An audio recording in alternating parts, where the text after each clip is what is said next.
177번 문제.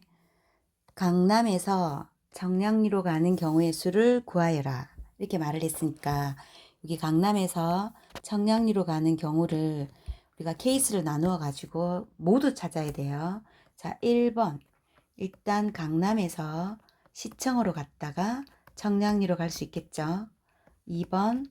강남에서 잠실로 갔다가 청량리로 갈 수 있겠고, 3번 강남에서 시청으로 갔다가 조금 돌아가긴 하는데 잠실로 가셨다가 청량리로 갈 수 있겠고, 4번 강남에서 이번에는 잠실로 갔다가 다시 시청으로 갔다가 청량리로 갈 수 있겠다. 이렇게 나올 수 있는 경우가 4가지 있다는 거 차근차근 찾아야 돼요. 그럼 이 경우의 개수를 구해보면 강남에서 시청까지는 여기 길이 총 3개가 있으니까 3가지. 그 한 가지에 대해서 시청에서 정량리까지 모두 3가지가 있으니까 3가지 해서 9가지가 나오고, 강남에서 잠실까지는 2가지, 잠실에서 정량리까지도 2가지 해서 4가지가 나오고, 그 다음 강남에서 시청까지 3가지, 시청에서 잠실까지 2가지, 잠실에서 정량리까지 2가지 해서 요거 12가지. 그 다음 강남에서 잠실까지 이렇게 2가지, 잠실에서 시청까지 2가지, 시청에서 정량리까지 3가지. 이것도 12가지. 그렇게 해서 1번하고 2번, 3번, 4번을 다 더해주면 13 더하기 24 해서 37가지. 하나씩 찾으면 되니까 어렵지 않죠. 그 다음 178번 문제는 같은 색을 중복해도 좋으나 인접한 곳에는 다른 색을 칠해라 라고 했고, 일단 4가지 색을 가지고 시작을 하래요. 그러면 A에 칠할 수 있는 거는 일단 넷 중에 아무거나 하나 칠할 수 있으니까 4가지가 있을 것이고, 그럼 B는 A랑 인접하기 때문에 A에서 칠했던 색깔 한 가지를 빼고 3가지 중에서 칠할 수 있을 것이고, 그 다음에 우리가 지난번에 풀 때는 C를 칠할 수 있는 경우를 보면 B랑 또 보통 인접했었는데, 이번에는 C는 B랑은 인접 안 하고 A랑만 인접하기 때문에 C에 칠할 수 있는 것도 3가지인 걸 알 수가 있는데, 그러면 그 다음에 여기 D를 칠하려고 보니까 D는 얘랑 인접하고 얘랑 인접하는데 B랑 C랑 색깔이 같은지 안 같은지 몰라서 D를 칠할 때 몇 가지로 해야 될까 이렇게 고민해야 되는 걸 알 수 있어요. 그래서 우리는 이거는 한 번만에 풀 수 있는 문제가 아니고 B랑 C랑 색깔이 같은지 안 같은지 가는 경우를 나눠서 해야 되니까 한번 나눠 볼게요. 1번 B랑 C랑 색깔이 같을 때, 2번 B랑 C랑 색깔이 다를 때. 이 문제는 시험에 너무 잘 나오는 문제이기 때문에 꼭 외워야 돼요.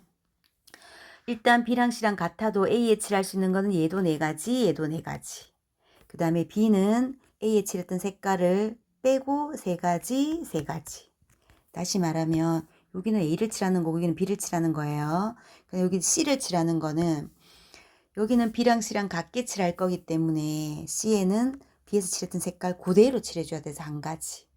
그 다음에 여기는 B랑 C랑 다르게 칠할 거니까 C에는 A에서 칠했던 색깔도 다르게 칠하고 B랑 색깔도 다르게 칠해서 2가지.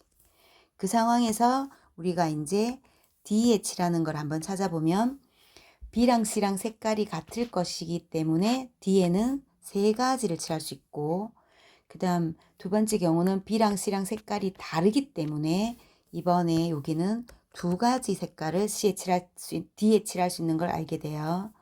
그래서 이 경우를 계산해 주면은 36, 이거는 48. 그래서 1번, 2번의 경우는 동시에 일어나지 않으니까 칠할 수 있는 모든 개수는 84가지. 이 문제 꼭 기억 잘 하시고, 그 다음 179번. 이거는 앞에서 많이 봤던 문제인데 지불할 수 있는 방법의 수 묻는 문제가 A니까, 자, A를 한번 구해보면 10,000원짜리 2장으로는 우리가 하나도 안 내는 경우, 한 장 내는 경우, 세 장 내는 경우 이렇게 지불할 수 있는 방법이 세 가지가 있고 5,000원짜리 세 장으로도 하나도 안 내는 경우, 하나 내는 경우, 두 개 내는 경우, 세 개 내는 경우 네 가지가 있고 1,000원짜리 네 장으로도 안 내는 경우, 한 개 내는 거, 두 개 내는 거, 세 개 내는 거, 네 개 내는 거 다섯 가지가 있고 그 상황에서 얘도 안 내고 얘도 안 내고 얘도 안 내는 모두 안 내는 경우는 우리가 영원을 지불하는 경우니까 이건 제외해서 빼기 1 해줘서 A 개수는 59가 되는 걸 알 수 있어요. 그 다음 너무너무 중요한 지불할 수 있는 금액의 문제.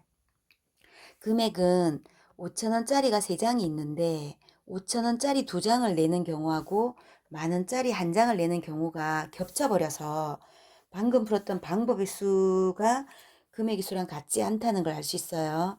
이렇게 금액이 겹칠 때는 큰 지폐를 작은 지폐로 바꿔서 계산해라 라고 우리 배웠죠. 그래서 이 문제는 만원짜리 지폐 2장을 5,000원짜리 지폐 4장으로 교환을 하면 결국 이 문제는 5,000원짜리가 만원짜리가 4장이 넘어와서 7장이 있는 것처럼 보이고 그 다음에 1,000원짜리는 4장이 있는 거 이렇게 되는 거죠. 여기서도 만약에 1,000원짜리가 5장을 넘어섰다면 1,000원짜리가 5,000원 역할을 할 수 있기 때문에 그렇게 됐을 때는 모든 지폐를 1,000원짜리로 바꿔가지고 금액을 구해야 돼요. 근데 여기는 아직 1,000원짜리가 4장밖에 없기 때문에 5,000원짜리하고 1,000원짜리는 구별되기 때문에 5,000원짜리하고 1,000원짜리를 가지고 금액을 풀고 있어요. 그럼 여기서 B 경우는 5,000원짜리 7장으로 낼 수 있는 금액은 8가지, 1,000원짜리 4장으로 낼 수 있는 금액은 5가지가 되죠. 이 상황에서도 둘 다 모두 안 내는 경우 한 가지를 빼줘서 계산해주면 39가지가 되는 걸 알 수 있어요. 그래서 우리가 구하고 싶었던 A-B는 59-39가 되어서 계산을 하면 20가지가 되는 걸 알 수 있어요. 열심히 하세요.